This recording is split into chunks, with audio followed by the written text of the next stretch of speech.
here and there. The first thing that came to my mind was reminded of certain people in this movement. People who are no longer alive.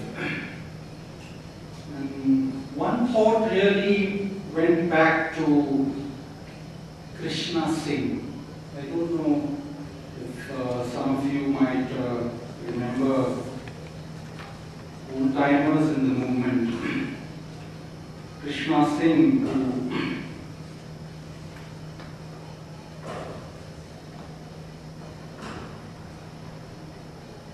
he came from a poor peasant family.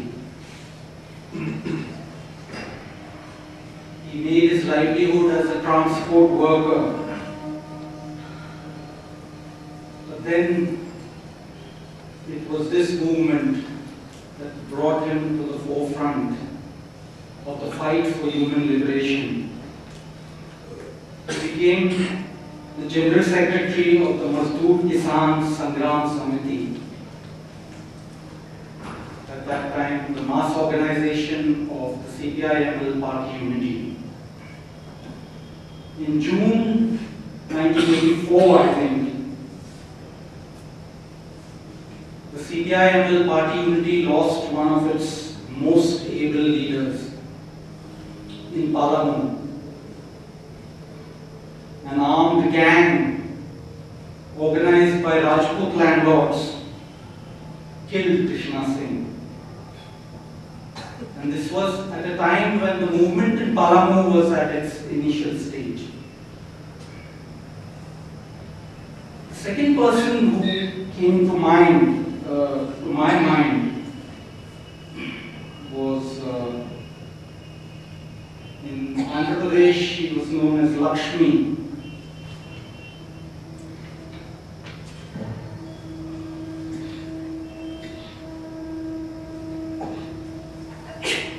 On January 8th, 2005, or before that I should say that Lakshmi was on the executive committee of the Andhra Pradesh Chaitanya Mahila Samakhya. This is the Women's Mass Front. As you all know, and I mention this because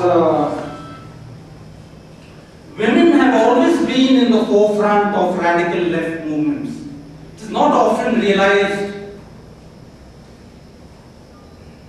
And in Andhra Pradesh, or that part of the country, this has been the case, at least as far as I can remember, right from the time of the Telangana movement in the 1940s. On January 8, 2005, Lakshmi was picked up, brutally tortured and killed. This was in fact the beginning of a period of ruthless repression of the movement. January 2005. And it began with Lakshmi and began with the Andhra Pradesh Chaitanya Mahila Samakhya.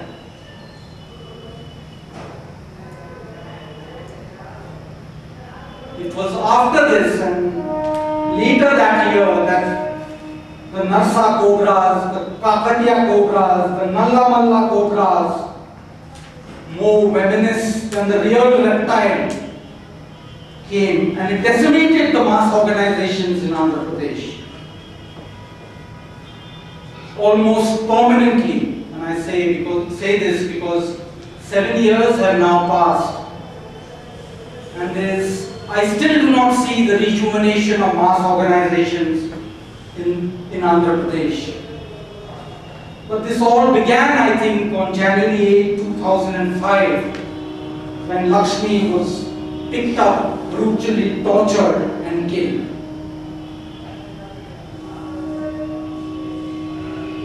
I say this, and I think I say this, there are a lot of things that I just jotted down here and there. And I say this, I think, because revolution, and Mao said this, I think, revolution cannot be so refined, so leisurely, so gentle, so temperate, kind, courteous, restrained and magnanimous. Revolution is an insurrection, an act of violence by which one class overthrows the other.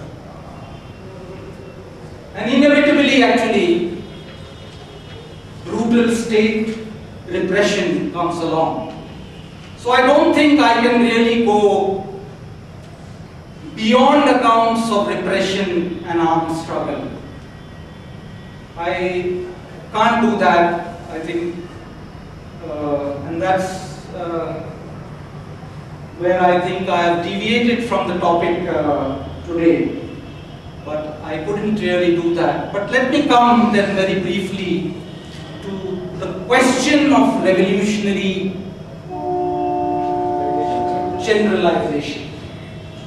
I think I need to just say a few words about this before I sort of stop this rambling account. And let me then say a few words about, and this is more personal thoughts on revolution. Of course, it is an insurrectionary movement, and it's an insurrectionary movement of the exploited, the oppressed, and the dominated classes, overthrowing a repressive state and an unjust social order. That is the collective memory right from the French Revolution.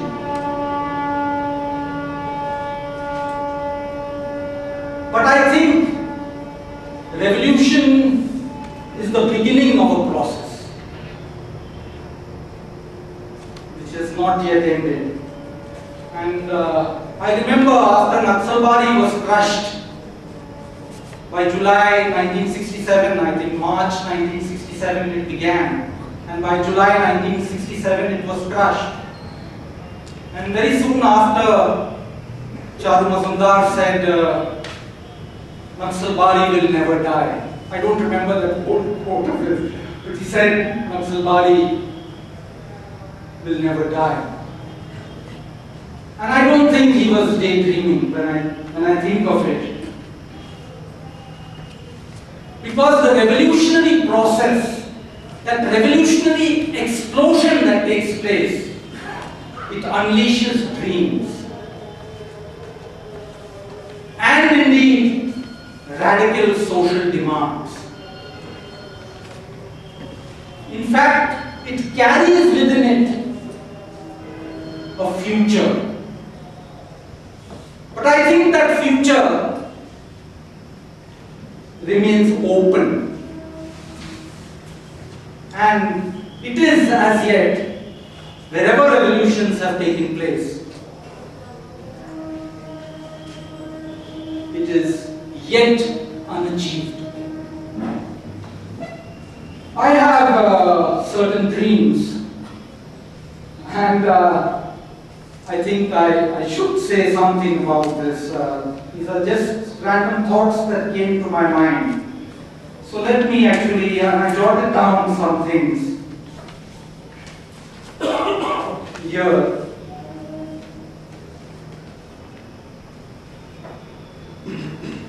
For me, I think what enthuses me most about Maoism is this principle of leadership called the mass line. The mass line. But I'd like to see the mass line along with what I call a radical democratic politics.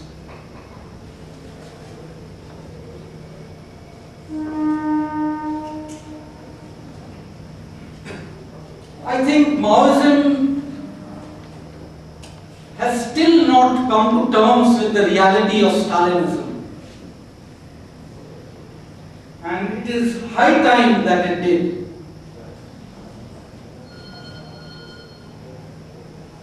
For me, I think if there are any dreams from this movement, and I do dream, and the credit to this movement really, I mean, my dreams are really as a result of what I have been seeing and witnessing right since I became somewhat politically involved in the 1980s. I'd like to see a kind of libertarian democratic consciousness being built up. Libertarian, yes, and democratic consciousness being built up. I'd like to see a commitment to beauty, a commitment to artistic freedom and intellectual freedom, a commitment to craftsmanship, a commitment to love, a commitment to unalienated work. Arundhati is here, and I'm reminded of this character Veluza in The God of Small Things. Unalienated work, yes. Also, and I should mention this because there's a great degree, we are totally repressed in this, on this, sexual fulfillment as a positive value. These are certain dreams that come to mind. And when I think of guerrilla bases, we talk of, Gautam, of course, was in a guerrilla base. But that was in the guerrilla zone in southern Chhattisgarh. If I have any dreams, actually I'd like to see parallels of the guerrilla base in urban areas. Let me just express these dreams of mine very briefly. I don't think I'll be very coherent because I was just trying to jot these down. You can think of the university, for instance, being turned into a red base. I think the word occupy really comes to my mind. You have the Occupy Wall Street. I think I take off from that kind of imagination of occupy. Basically taking over the governance and the productive functions of institutions. Occupy, yes, occupy. The politics of a kind of what I may call a creative illegality. Illegality in inverted commas in urban areas. Not abiding by the bourgeois rules of the game. Not going by the established rules. But at the same time realizing and recognizing that there are limits to the use of violence in urban settings in India. We should be thinking and we should be imagining and dreaming about such guerrilla bases in urban areas. For instance, occupying workplaces. I've worked in a factory as a metallurgical engineer for 5 years in the 1970s when I first began working during the emergency. And I can imagine actually challenging the hierarchical division of labor in the factory and the pay differentials there. I can imagine each worker teaching the other, teaching his or her comrade how to perform his or her work. So each worker teaches the other how to perform each or her work and then challenges this hierarchical division of labor and these pay differentials. One can think similarly of the university, instituting democracy in the university, popular student power, students and young lecturers taking evening classes for those workers in the factories within the premises of the university. The authorities are bound to crack down on all this. But there will be a moral indictment of the state machinery. If and when it's bound to do this, it will crack down on such guerrilla or red bases in urban areas. But when it's cracked down, when it cracks down, it will face moral indictment. Even condemnation for such an action will be seen as a totally undemocratic act. So these are my dreams, and we need to all dream and imagine, you know. And these dreams and these this imagination and these words that I've expressed really comes from my involvement in urban areas with persons whom I call the intellectual underground. I have been persons who have been relegated, who could not even get university jobs because of their politics, who have been struggling in urban areas, and I gravitated towards a lot of friends, you know, who were likewise struggling and so on. And you know, we dream, we imagine, and I think that those dreams and that imagination needs to be kept alive. Maoism, I think, needs to overcome, above all, Stalinism. It is only then that some of our dreams, you know, might have some chance of becoming reality.